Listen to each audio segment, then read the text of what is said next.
तमाम देखने और सुनने वाले नाज़रीन को हमारे यूट्यूब चैनल 4K पॉइंट पर खुशामदीद। उम्मीद करता हूँ नाज़रीन आप सब खैरियत से होंगे। ईद की छुट्टियां ख़त्म होने के बाद मक्की और गंदम के रेट में कितना इजाफा हुआ, इस वीडियो में आपके साथ फुल डिटेल शेयर करेंगे।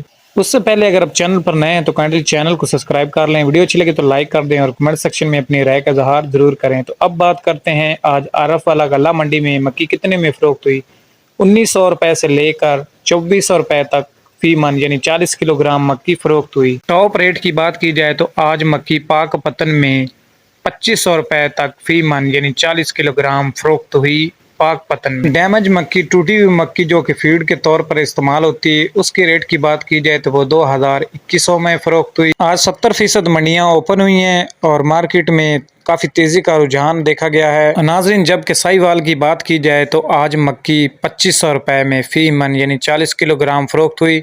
बगैर कट के मक्की, साफ सुथरी मक्की 2500 रुपये में साहिवाल में फरोख्त हुई। अब बात करते हैं गंदम के रेट के हवाले से तो आज गंदम मार्केट में काफ़ी तेज़ी का रुझान देखा गया। हासलपुर की बात की जाए तो हासलपुर में गंदम 4450 से लेकर 4500 रुपये तक फी मन फरोख्त हुई। जबकि इंटरनेशनल मार्केट की बात की जाए तो इंटरनेशनल मार्केट में भी गंदम का काफ़ी तेज़ी का रुझान देखा गया है। आइंदा चंद दिनों में गंदम के मज़ीद बढ़ने के ज़्यादा चांस हैं। डीजी खान की बात की जाए तो डीजी खान में गंदम 4420 से लेकर 4450 रुपये तक फी मन फरोख्त हुई। जबकि सिंध में गंदम के रेट की बात की जाए तो सिंध में 4450 से लेकर 4550 रुपये तक 100 रुपये का आज इजाफा देखा गया है गंदम के रेट में सिंध में। जी तो नाज़रीन ये थी गंदम और मक्की के रेट के हवाले से अब तक की अपडेट। उम्मीद करता हूँ आपको पसंद आएगी। तो मिलते हैं अगली वीडियो में।